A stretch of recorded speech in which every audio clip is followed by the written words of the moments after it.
Assalamualaikum warahmatullahi wabarakatuh. Perkenalkan, nama saya Mutiara Lestari dengan NPM 2335070003 dari kelas A. Video ini untuk memenuhi tugas ujian tengah semester mata kuliah perbandingan politik dengan dosen pengampu Ibu Nisa Hoirunisa SIP MIPol. Keterwakilan perempuan di parlemen berkaitan dengan sejauh mana perempuan memiliki posisi dan pengaruh yang memadai dalam lembaga legislatif untuk memastikan kepentingan mereka terwakili secara adil. Banyak negara berupaya meningkatkan partisipasi perempuan di parlemen demi mencapai kesetaraan gender dan mendorong kebijakan yang lebih inklusif. Namun, persentase perempuan yang ditempatkan di posisi kuasa dan kekuasaan masih rendah. Perempuan di seluruh dunia pada setiap tingkat sosiopolitik merasa dirinya kurang terwakili dalam parlemen dan jauh dari keterlibatan dalam pengambilan keputusan. Lalu, bagaimana perbandingan keterwakilan perempuan antara negara Indonesia dan negara Swedia? Indonesia menggunakan sistem proporsional terbuka, dan Swedia juga menerapkan sistem pemilu jenis proporsional terbuka atau sistem pemilu proporsional dengan daftar list partai dalam pemilihan legislatifnya. Sistem pemilihan jenis ini membuka peluang yang lebih besar kepada para kontestan perempuan dalam pemilu untuk menduduki daftar list partai yang mengusungnya. Untuk meningkatkan keterwakilan perempuan dalam parlemen, Indonesia menerapkan kebijakan afirmasi melalui kuota 30% untuk calon legislatif perempuan yang diatur dalam Undang-Undang Nomor 7 Tahun 2017 tentang pemilihan umum. Namun, kuota ini hanya berlaku pada tingkat pencalonan, sehingga tidak menjamin perempuan yang terpilih mencapai angka yang sama. Banyak calon perempuan ditempatkan pada nomor urut di bawah laki-laki. Sedangkan di Swedia menggunakan kebijakan Kvinnokvot. Setelah kebijakan Kvinnokvot diberlakukan, proporsi perempuan di parlemen Swedia terus meningkat. Swedia tidak menetapkan kuota gender secara nasional, tetapi partai-partai besar secara sukarela menetapkan kuota internal. Partai politik di Swedia mengutamakan kesetaraan gender dalam daftar calon mereka, dengan sistem JIPER yang mengharuskan penempatan calon laki-laki dan perempuan secara bergantian dalam daftar.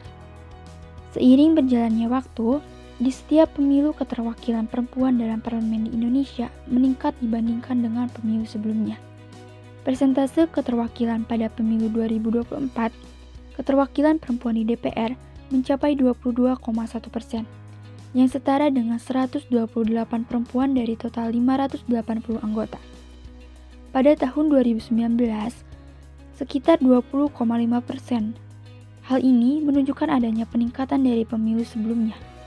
Angka ini masih berada di bawah target global yang disarankan sebesar 30% keterwakilan perempuan di parlemen. Sedangkan di negara Swedia, persentase keterwakilan pada tahun 2022, Swedia mencatatkan keterwakilan perempuan yang sangat tinggi, yaitu 49,2% di Riksdag atau Parlemen Swedia. Swedia secara konsisten berada di antara negara-negara dengan representasi perempuan tertinggi di parlemen. Setelah pemilihan umum 2022, terdapat 188 pria dan 161 wanita, yang berarti jumlahnya 389 orang di Riksdag atau Parlemen Swedia. Dan dari 23 menteri yang saat ini menjabat di bawah Perdana Menteri, 11 diantaranya adalah wanita. Lalu, ada faktor yang menjadi kendala utama Indonesia dalam peningkatan perwakilan perempuan di parlemen adalah penempatan perempuan pada nomor urut yang tidak strategis, serta faktor sosial dan budaya yang masih mendukung dominasi laki-laki dalam politik, serta budaya patriarki dan struktur partai politik seringkali menghambat keterwakilan perempuan.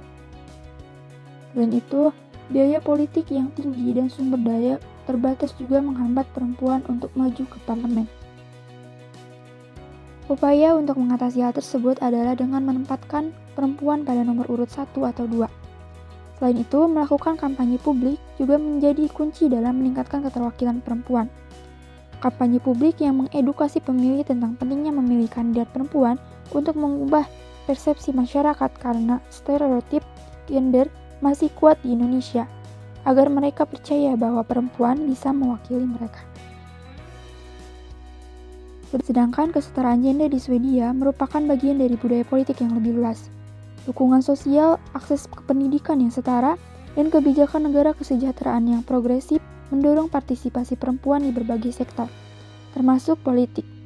Partisipasi perempuan di parlemen di Swedia sudah dianggap normal berkat dukungan kuat dari masyarakat dan partai politik.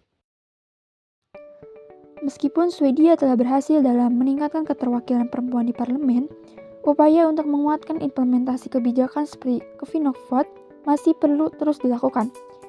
Ini termasuk memperkuat pengawasan terhadap kepatuhan partai politik terhadap kuota gender dan memastikan bahwa kebijakan ini dijalankan dengan efektif.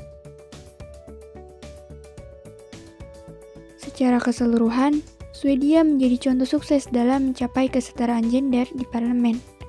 Sementara, Indonesia masih berada dalam tahap perkembangan menuju pencapaian tersebut. Tantangan sosial budaya dan struktural masih menjadi hambatan utama bagi perempuan Indonesia untuk mencapai representasi yang lebih proporsional di parlemen.